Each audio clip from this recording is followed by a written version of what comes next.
冷たい。なんせ冷たいな。そう冷たい、普通に冷たい。やだ、すごい。真夏はこれありやな、マジで。めちゃくちゃいいな。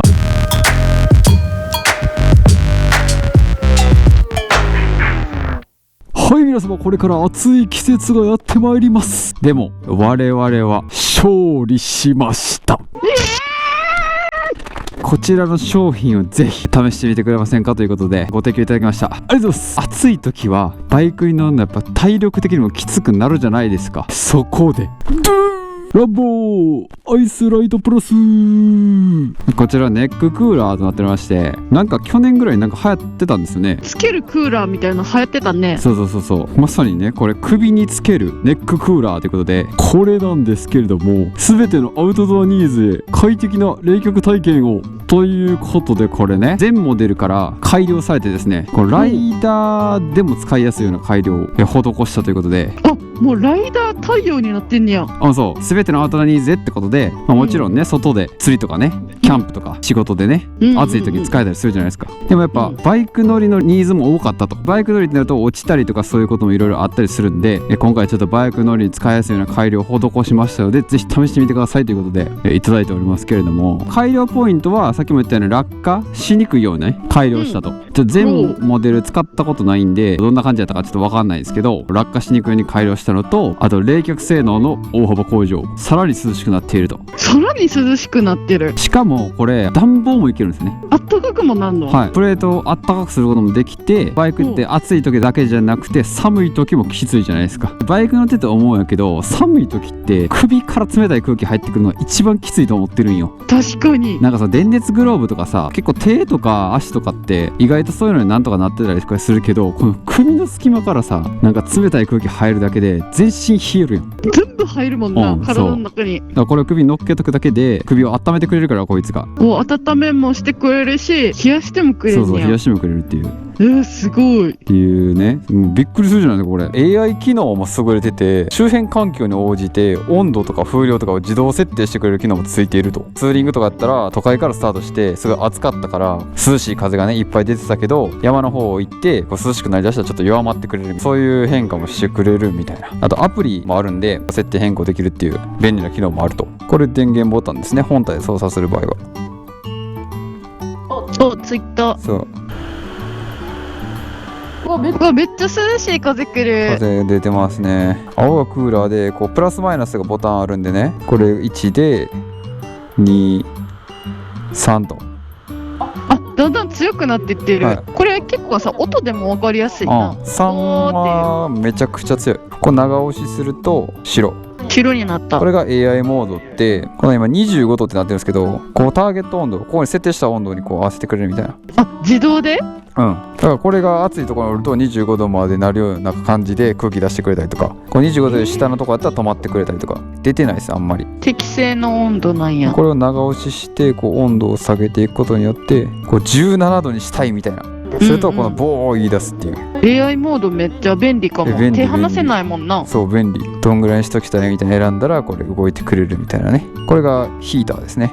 ここのプレートがねあったかくなってくれます。これも3段階ありますね。321とちょっとなってきた。あったかく。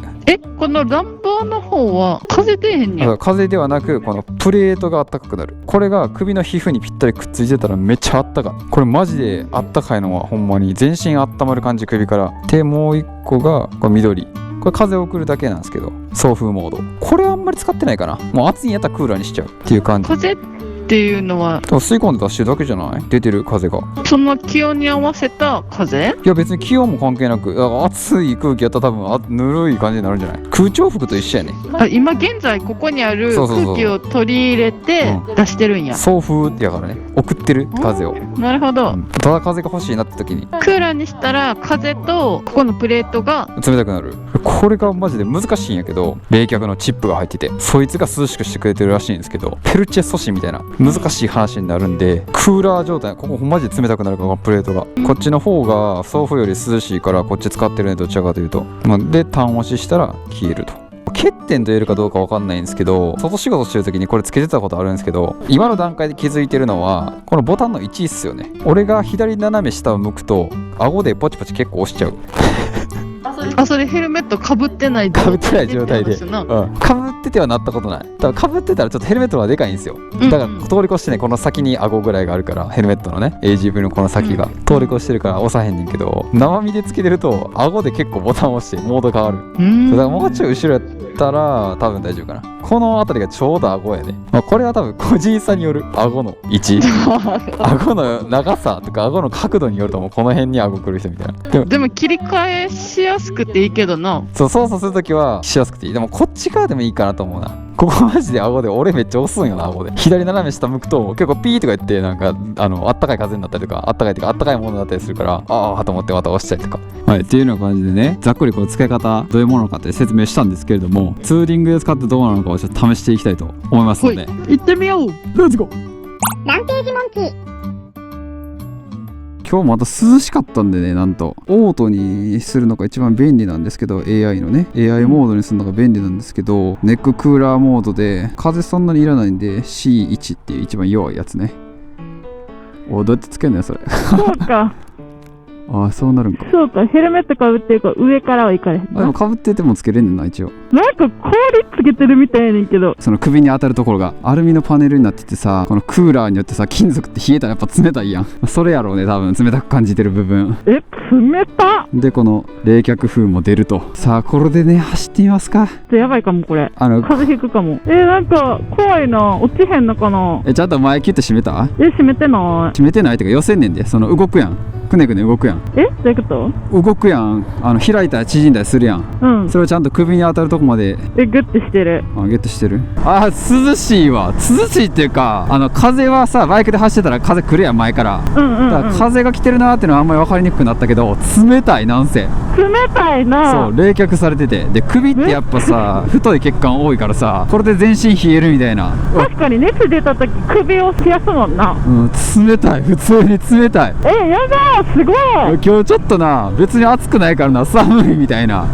これすごいかも。しかもヒーターもあるから、まあ冬とかはヒーターにして走ればあったかいっていう。いやマジでバイク乗ってる時ってさ、手首とかさ首をしっかりさ服締めないとほんまに全身寒なるやん。寒くなる。もうこれやったらもうダイレクトに首温めれるみたいな、冬場でもね、年中通して使えるみたいな。でやっぱ優秀なのはAI 機能よな。ターゲット温度だけをその設定しとけばさ、やっぱツーリング途中にこれ温度さアプリでもできるけどいちいちいじらんやんやっぱり。うん。だから都会では暑かったのに山では涼しくなってきたみたいなことってよくあるやん。だからさ AI でそれ設定しとけばさ、もうあとは都会では出てたけど山行ったらちょっと別に対応してくれるみたいな外境に合わせてさ、確かにな。手離されへんツーリングとしては便利よな。であとはさやっぱ休憩中もさ暑いやん、夏場やと外やと。その間もずっと風出しとけばさ冷やせるっていう体をね。ツーリング中のうん信号待ちとかでもさ、うん結構近い部分にボタンあるから帰れたりするのがいいな。取らなくてもそのままピピって温度変えれたりするのも便利かも。しかもなんかさ、もっと不安定かなと思ったけど全然安定してるな。確かにな。不安やねんこれ乗せんの首に、このライディング状況で。意外とやね、別にちょっとカメラ揺れてあれやけど。なんかちょっとな、イメージとしてはな、うんヘルメットとこのジャケットの襟の部分でちょうど挟まってる。ああわかる、確かにそれやんなは、そういう感覚ある。それですごい安定してる。意外とあれやな、グラグラせえへんねんな。これ大丈夫かなちょっと思ってたけど不安感は若干あるけどな。なんか前にパッチンみたいなのついてたらちょっと安心するけどな。確かにな。なんか欲しいかもな。なんか怖いやん、もしものなんか怖いやん。でも全然安定してるっていうちょっと不思議な現象が起こってるけど、なんか前空いてんのに安定してるっていうな。まあ確かにな、ずれそうな感じはせえへんわ。心の問題的に前にパッチンあったら嬉しいなみたいなちょっと怖いもんな。これマジで真夏使うの楽しみ。真夏はこれありやな、マジで。めちゃくちゃいいな。でこれ重量がしんどくなる重さは感じないな。ていうかな、なんかヘルメットにぶつかって、ヘルメットがちょっと軽く感じていいなってちょっと思って若干わかる。なんか肩に乗せてる感じよなヘルメット重量。そうなんか固定されてて、固定されてる感はある。ちょっと楽みたいな。ちょっとある、それは。うん。まあ確かにな。でなんかこれさ、他のネッククーラーとかもいろいろ使ってる人の意見では、軽くてすごい楽なやつはあるけど、その軽さってバッテリーが小さくて軽いだけでみたいな。なるほどね。あんま時間持たへんみたいな。1時間ぐらいで切れちゃったみたいな、2時間ぐらいで切れちゃったみたいな感じのこともあるらしいけど、ロングツーリングはできないんや。そうそうそう、これは中間ぐらいの風量にしといても5時間ぐらいは持つようなバッテリー容量らしいから、風量の強さ AI にしたりとかしたら、また時間もいろいろ変わってくるんやけど、まあ一番弱くしとけば行って帰ってこれるかなどうかなって感じやね。だから朝は止めといて、昼間くそ暑くなってきたなと思ったらつけるとか、そういう風にすれば1日ツーリングいけるかもね。でこれで価格がセールとかさいろいろあって変動するからあんまりはっきりは分からんけど、現状 Amazon では3万1098円、俺らこういうのはあんま使ったことないから他のやつもねどんなぐらいの金額してとかあんま知らんねんけど、夏場だけじゃなくてヒーターもあってオールシーズン使えるんであればありかなとは思うね。そうやな。冬場寒いのほんまにきついからな、快適に走りたいっていう、もう暑いからな、マジで最近の夏そうやで、暑いもん。もう地獄並みやからな、ほんまに。それでも走りたい人はとてもいいかもしれへん。というような感じでランボーのねネッククーラーまたはヒーターアイスライトプラス新商品をねご紹介しましたけれどもね、ツーリングツーリングじゃなくてもな、このアウトドア釣りとかキャンプとかね、外でいろいろ遊んだりとかするのにぜひ使ってみたいと思った方は、今年の夏快適に過ごせるでしょう。今年の夏快適に過ごしたいと思った方はぜひ試してみてはいかがでしょうかと。はい、以上初めてネッククーラー使ってみたでした。ありがとうございました。ありがとうございました。バイバイ。バイバイ。最後まで動画を見てくれたあなたにこっそり教えちゃう。今回動画で紹介させてもらったネッククーラーランボーアイスライトプラスがバーベキューみたいな期間限定で割引されてるよ。割引コードと商品リンクはこの動画の概要欄に載っているからチェックしてみてね。2025年9月30日まで有効だよ。これで今年の暑い夏も寒い冬も乗り越えてバイクライフ楽しもうね。コーナーと